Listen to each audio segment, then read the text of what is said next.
Lovely to see you all today, and lovely to be back in Abergavenny. It's been a year since I was last here, but it doesn't feel like a day since I left, really, in some respects. You rock up and, it's all very, very much at home. I was asked by Claire to talk about a subject to do with our business. For those of you who don't know about Ludlow Food Centre, we are a sort of giant farm shop, if you like, with production kitchens around the outside, and I'll come on to a little bit about what we are as a business in a minute. I think first, whenever we're doing these sort of things, it's useful to try and define a little bit about who we are as a business and even as an industry. This I just pulled straight off Wikipedia. This was the first thing that when I said definition of farm shop came up. So a farm shop is a type of retail outlet which usually sells produce direct from a farm. Some farm shops also resell related goods such as locally produced groceries, foods, drinks and delicatessen products. It's a pretty broad description, and in fact you could even liken it to certain supermarkets, which I don't particularly like. But it's interesting that food in general, certainly over the last decade, probably more than that, has become such a massive talking point for everybody. I'm pretty sure that when I was a kid in the 80s, food wasn't really even a discussion topic. You went to the supermarket, you bought some food and you ate it. You never really asked any questions. There wasn't really much on TV about it. And now we have this sort of food revolution of Jamie Oliver popping up every 5 minutes on TV telling us that we can cook meals in 15 minutes, and Gordon Ramsay swearing and cursing every show he does, but yet getting figures of well over millions watching his programs. I think that's been brilliant for the food industry, without a doubt. Certainly it's been brilliant for the creation of things like farm shops, new delis, and all that sort of thing. But the problem is that for every time these programs come on, they dilute a little bit about what real food is really about in this country. And I think the most recent example for me, which just made me cringe, was the recent Lidl advert. I don't know if anyone's mentioned it yet, but they're at a sort of farmer's market, and people are shopping at the market and they're saying how wonderful all the produce looks, and then at the end they get a Lidl bag and it's, oh my god, this is Lidl. And to me, that's just completely devalued the food festival. It's devalued, the sort of the artisan industry, because they've copied everything we do. And in fact, some good friends of mine, I can see, I'm hoping it's their business and it hasn't just been a carbon copy in the background. And I know they wouldn't be particularly pleased that they were on a Lidl advert. So, at Ludlow Food Centre, we had a vision very, very early on, way before the building was even built or conceived. Its founder, Sandy Boyd, was a total and utter farm shop fanatic. He spent most of his early years at Chatsworth, became a consultant, and then had the opportunity, by way of the Earl of Plymouth Estates, who funded the project, to build the food centre. Now, as a concept and as a vision, the food centre for me still stands as completely revolutionary in what farm shops are and what they do. And the main thing behind that is that we, from day one, wanted to be a food producer as well as a food retailer. Now, there are many, many farms, go back to the quote I showed you a second ago, who sell farm produce. They don't necessarily add value to that produce, but they will sell things that they grow on their land, which is a extremely admirable thing to do, and obviously that's why the farm shop came about in the first place. It was people with little stalls by the roadside selling their strawberries or selling their corn cobs. I think for the future of the farm shop, you have to go beyond that, because sadly supermarkets sell punnets of strawberries, and these days they're calling them local strawberries, even though they're only British and they probably come from Scotland. But the simple fact of the matter is that they have that right. They're using all of the same terminologies that we're using. They're essentially taking the words from us of things that we're able to use to differentiate what we do, what makes us special. So the only way that you can essentially differentiate yourself is to make something that they can't make, is to create something that they can't create. And the only way to do that is with real people, real local product, and creating something which is entirely unique.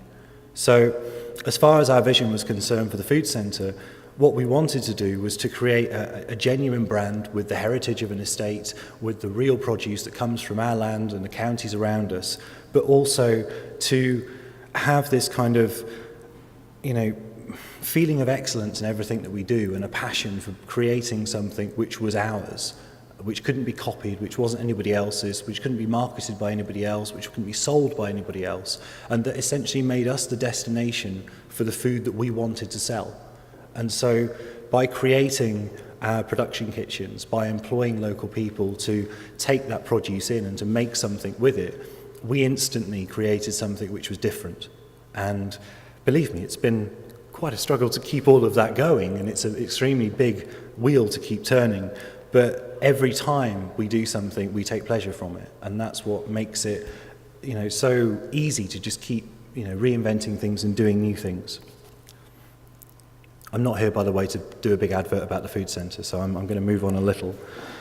So if our vision is to do all these great things, to be completely different from, what the common supermarket or retail shop can do, then I guess my first question is it enough? Are people really going to react in the way that we want them to this higher echelon of food?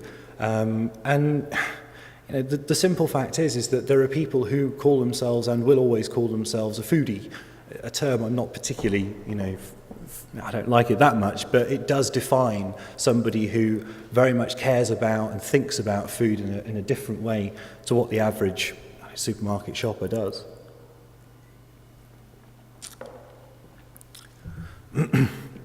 When we set about creating the food centre, the innovation I spoke about at last year's conference was these production kitchens.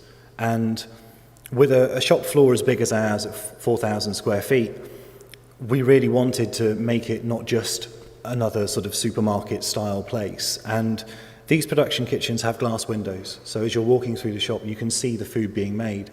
Not only can you see the food being made, but you can see the people making it, and you can see the raw product that goes into it.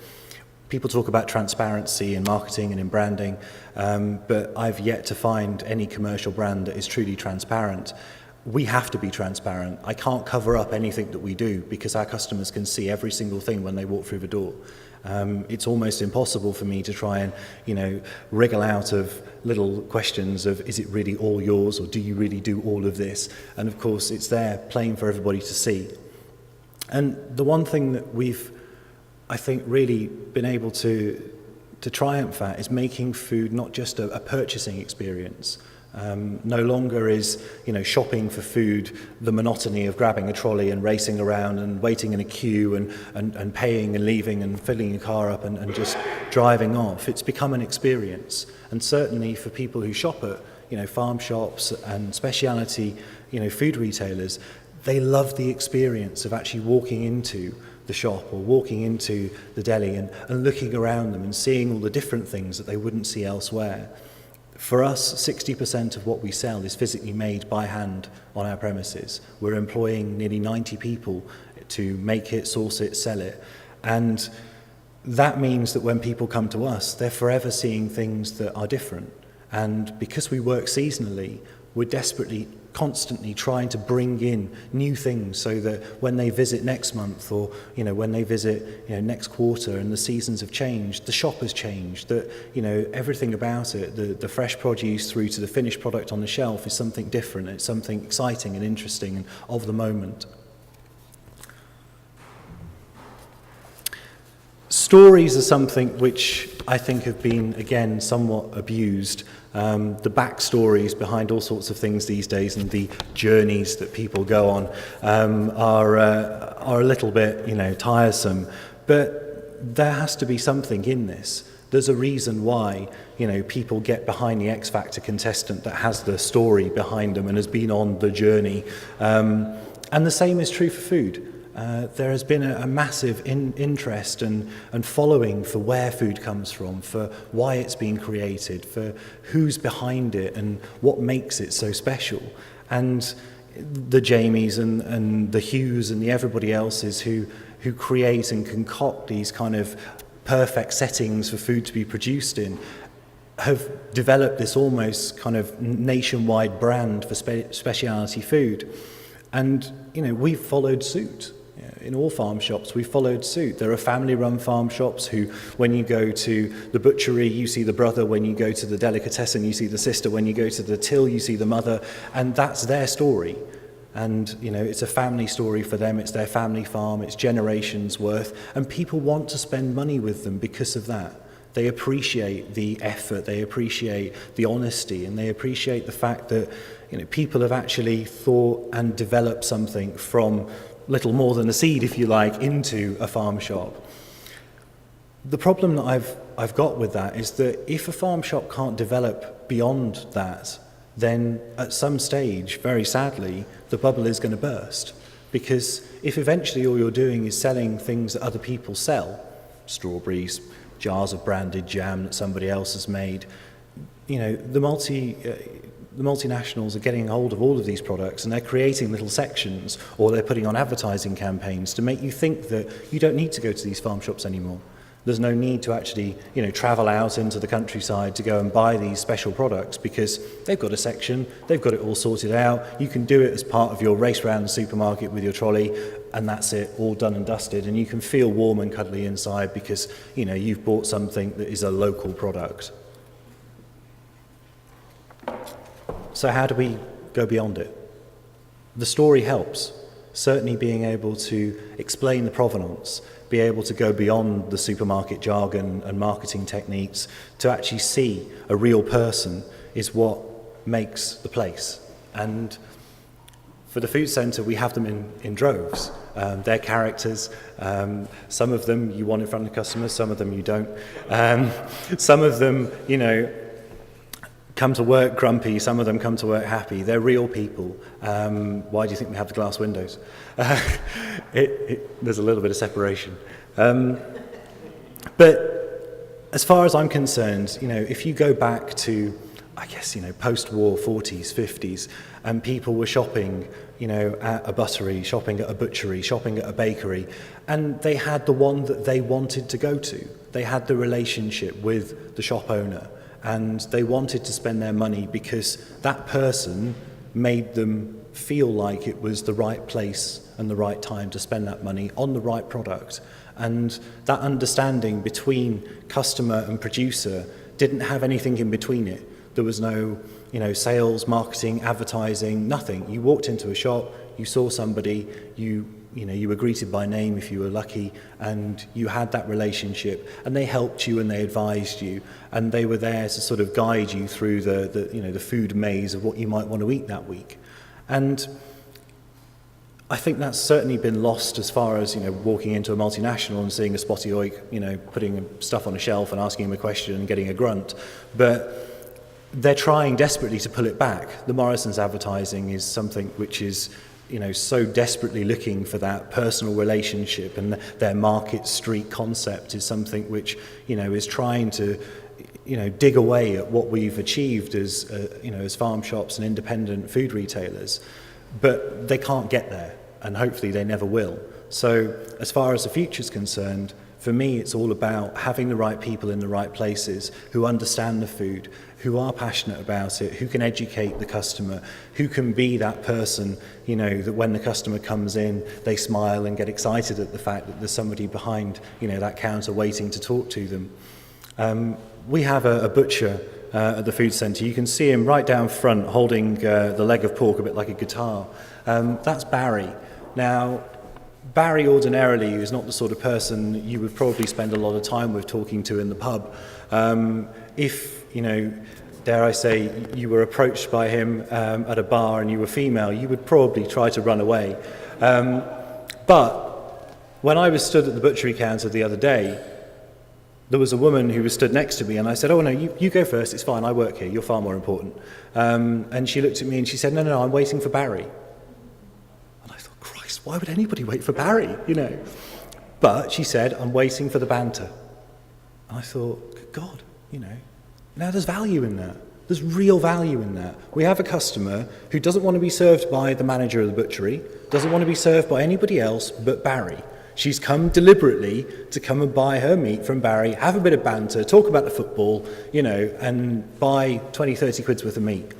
Brilliant. So, for somebody who, in Barry's situation, is not particularly desirable to, and he'll probably punch me if he hears about this, to her he was, and especially, because she'd made the trip to come out to the food centre and to buy her product from Barry. So people are an extremely important part of all of this.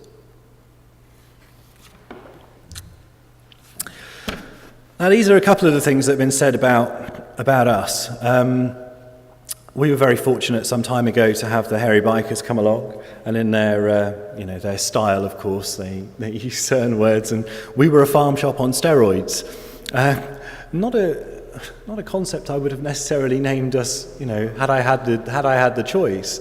But interestingly, what they were saying is that we weren't like another farm shop they'd been to, that we'd somehow pushed a barrier a bit further, that we'd done something a bit different, and that because they'd seen and appreciated the food production, they're standing here with our jam and pickle makers, and they'd actually, spent some time with them in their jam and pickle kitchen, getting an appreciation for what it was that made us special. We weren't just selling somebody else's jams and pickles, we were making our own.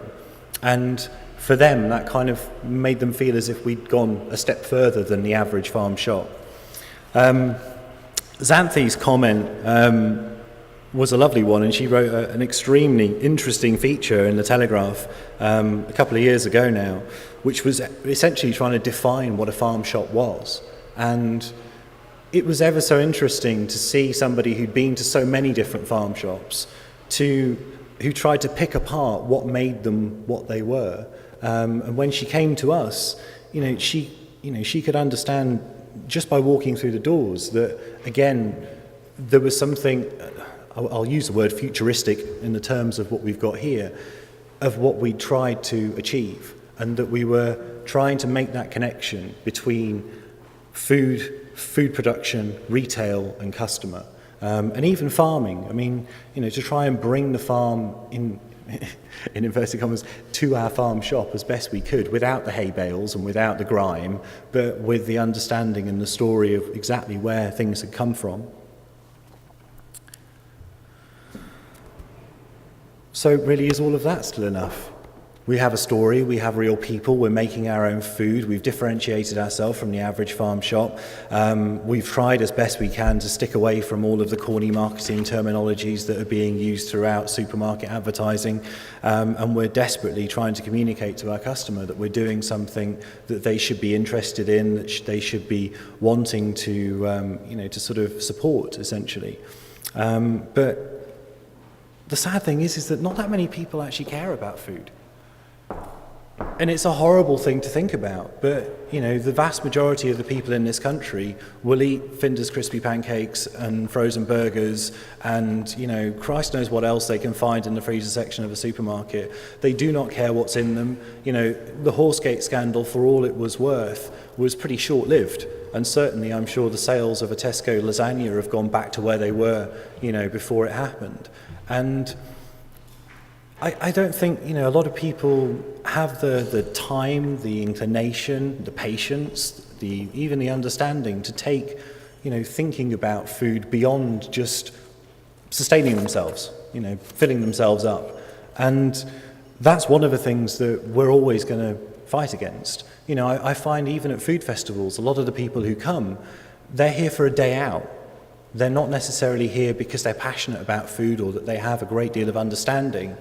They're here for a day out. They kind of want to buy something a little bit better than they think they can get somewhere else. But really, for them, it's more of an experience. So if we take away from the farm shop its food, what do we have left? And that's where things sort of get a little bit more interesting. We found last year we increased the size of our cafe from 60 covers to 140 because we had queues out of the door, even in winter.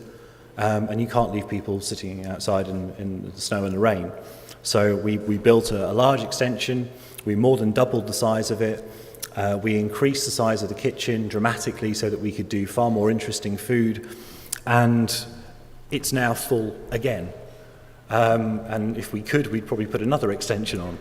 But the interesting thing is that when we had the vision for creating our new cafe, we desperately wanted to get away from serving quiche, potatoes, ham sandwiches, really basic food, and to try and give our customers something a little bit more refined, dare I say, a little bit more interesting, seasonal, exciting, things using ingredients that they maybe weren't particularly familiar with, and doing something that they didn't expect.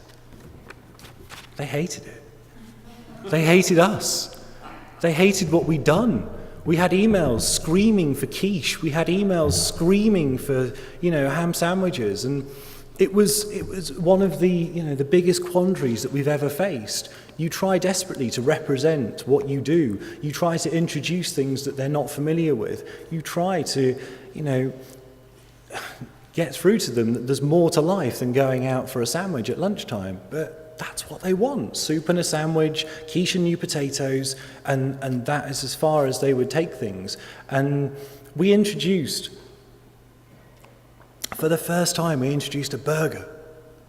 It wasn't any burger. We made the bun, we made the relish, we reared the animals from which the beef came, we made the burger, and we made the cheese, and we made the onion confit that went on it. The whole thing was ours, our burger. They went wild, absolutely wild. The idea of a burger on a cafe menu that they could have decadently with chips at lunchtime, it was like going for a posh McDonald's. They were in heaven. They were in absolute heaven. Burger sales flew through the roof. We didn't have enough minced beef to keep up with demand. It was just ridiculous. We were selling 30, 40, 50, 60 burgers a day. And the whole of the rest of the menu, all these interesting things, trout sourced locally, and it just disappeared. Sales just completely disappeared. And everybody was eating sandwiches and burgers. And we just looked at it and we thought, Christ, we're full. We're full to bursting. And everyone's eating burgers. Why don't we just put a petrol station outside, and that'll do. We've done it. We've become a service station on the A49. Lovely place to stop off on your way up to North Wales, yeah? Get your burger and off you go. We've sustained you. Sadly, it remains roughly that way. And our motto, as you can see from the bottom, is fresh, local, seasonal, and handmade food. Okay? What's our best seller now? It's not a burger. Where are we furthest from? The sea. What have we put on the menu recently? Fish and chips.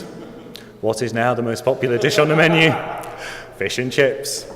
Cod and chips. And we've even had massive, massive requests for mushy peas and God knows what else.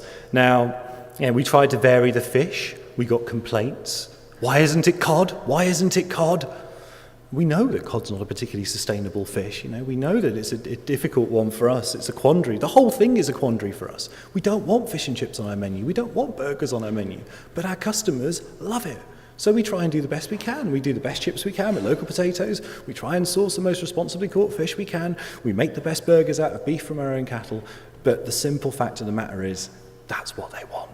And that's what we essentially have to give them if we want to run a 140-cover cafe. So in the future of the farm shop, things are looking pretty dark.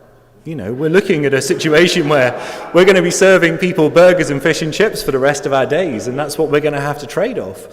But what we've desperately tried to do while we're serving these people their fish and chips and their burgers is to, really kind of impress upon them this wonderful award-winning farm shop, 100 feet away from the door of this cafe where they come and fill their face with their burger, and that it's really worth a little look around. And they need a bit of encouragement.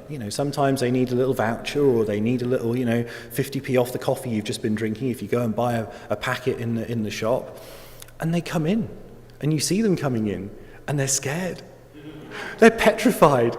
They walk through the door and they see this giant food hall and all these foods that they have no comprehension of. And they kind of, they waddle in and they look around and they look a bit scared and they pick up a jar of jam and they run to the till and then they run off again. You say, oh no, you've missed the point. You've completely missed the point. This isn't what we're about. We're trying to invite you into our shop. We're trying to help you to understand, just like that butcher would have done in the 1950s. Here is a cut of meat that will be really good for your dinner tonight, Mrs. Miggins. But somehow they don't want to do that anymore. They're not interested. So we have this real, kind of difficulty getting across to them the value and the interest factor that we hope they will have in the food that they eat. Now, we interestingly bought the business, the hotel business, which is adjacent to where we're based, back in November. And by going into something, this is I wouldn't say fine dining, it certainly isn't fine dining, but it's better than your average pub grub. It's got a listing in the Michelin Guide, it's got some AA rosettes, it's got a bit of a reputation, and has had for quite a long time for serving better than the average food. And we immediately got hold of the menus and started thinking, Christ, have we really got to do this? Is this what they want? And we're only a shade away from posh prawn cocktails for starters and things like that. It really is that sort of level. And the thing is that we actually sat and ate the food, and we looked at the menu, and then we sat and looked at the people eating the menu, and we thought, this is perfect. They love it. Why would we want to change something like that? And on the odd occasion that we've tried, just to tweak something, just a little bit, try and reinvent the chicken Caesar salad, or, do something a little bit different. Emails come straight through, letters of complaints. How dare you change our menu? We've been going here for generations. This is our hotel, bar, restaurant, whatever you want to call it. And so again, we've been sort of halted in our tracks. We've changed the cheese board to incorporate our own cheeses, and the meat is now coming directly from our farm because the previous owner didn't really want to do business with us very much. And we've been able to impress upon them that actually we can improve the quality of their meal by just changing a few little things. And they like that. But if you change too much, well, that's where, they want to sort of, sort the pitchforks out and come and get you. So, if what I'm basically saying is that we all need to serve burgers from now on, and that fish and chips should be on everyone's menu, and that we shouldn't ever change anything, there really is no future. But it's not actually as dark as that. From what I can tell, people are and will be interested in something different. Certainly something better quality. They just might not want it all of the time. Expanding the farm shop or trying to do something different with it like we have is not an easy thing to do. The costs of the food centre are absolutely massive. Just to break even, we need to turn over a ridiculous amount of money. Where we can, we've invested profits into expansion and to buying businesses that we can run and in our way of running a business.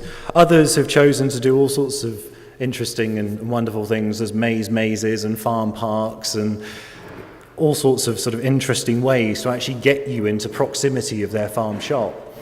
And essentially that is the only feature that we have, is to convert the people who eat the burgers into the people who then go and buy the farm produce, because it doesn't work the other way round. The people who buy the farm produce don't go and eat the burgers. They go and buy the farm produce, they go home, they make their own food. These are the foodies. These are the people who understand food, the people who love food.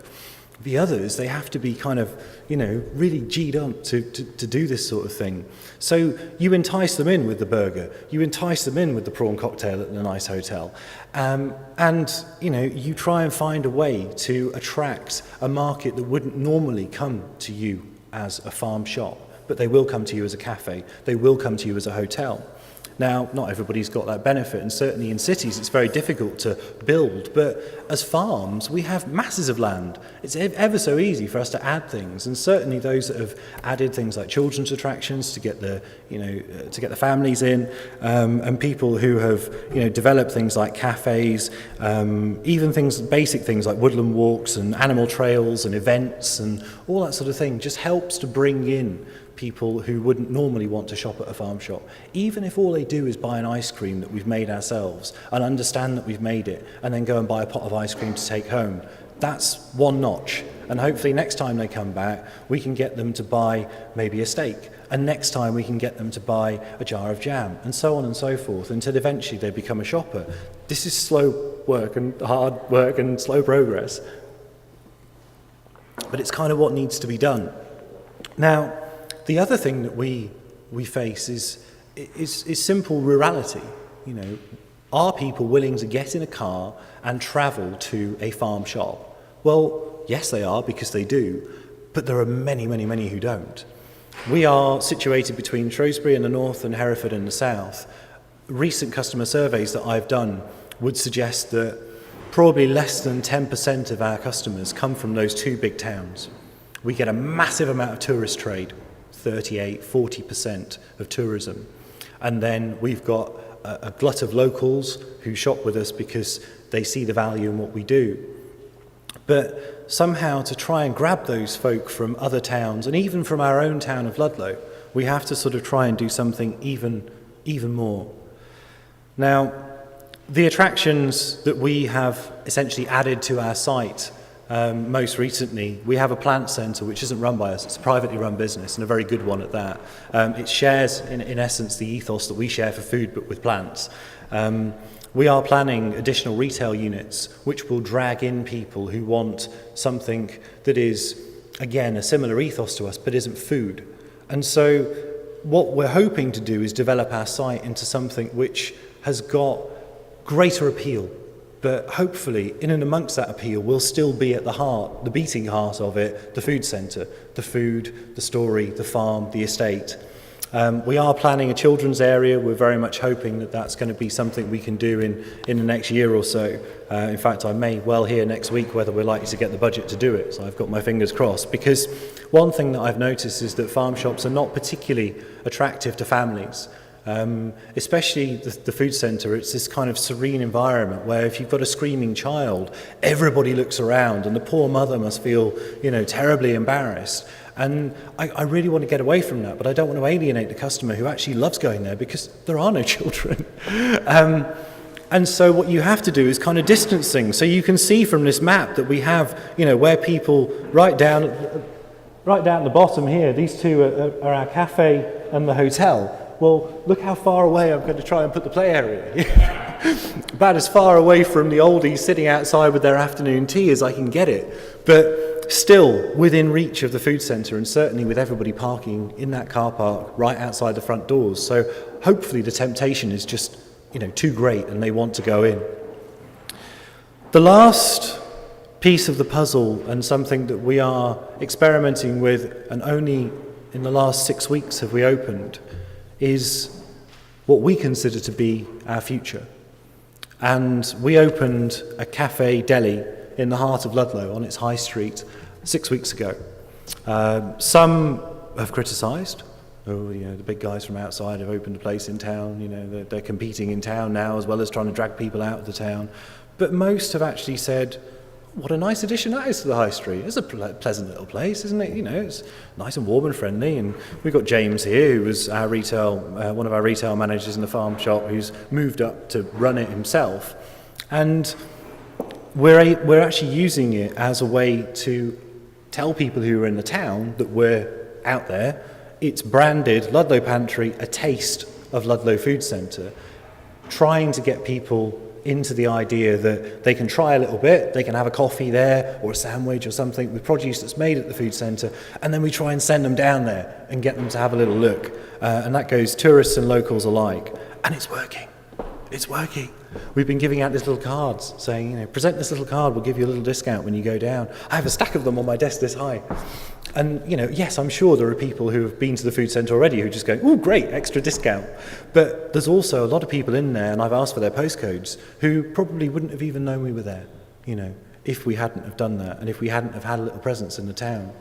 Now, my hope is that we can have one of these in Shrewsbury, is that we can have one of these in Hereford, maybe even Worcester, maybe even further than that, if we can, where we can use the produce which is made in the food centre, make more of it, create a better economy of scale by making it in larger quantities, and distribute it out to our little mini operations, who can then tell people, well, yeah, actually, this is all made at our farm shop down the road. If you get in your car, you can go and buy all of this, and you can experience it, and you can take your kids to the playground, and you can go and stuff your face with a burger.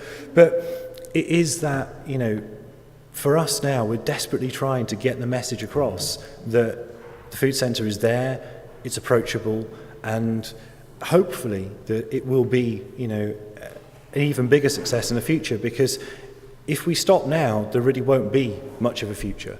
And you know, I think that's the same for all farm shops and all, you know, specialty food retailers. We've all got to try that little bit harder over the coming years, because otherwise, you know, the Lidl adverts and the Morrison's adverts will undermine what we do. And you know, in 10 years' time, we may start to see the first farm shops actually just closing and not being able to compete anymore.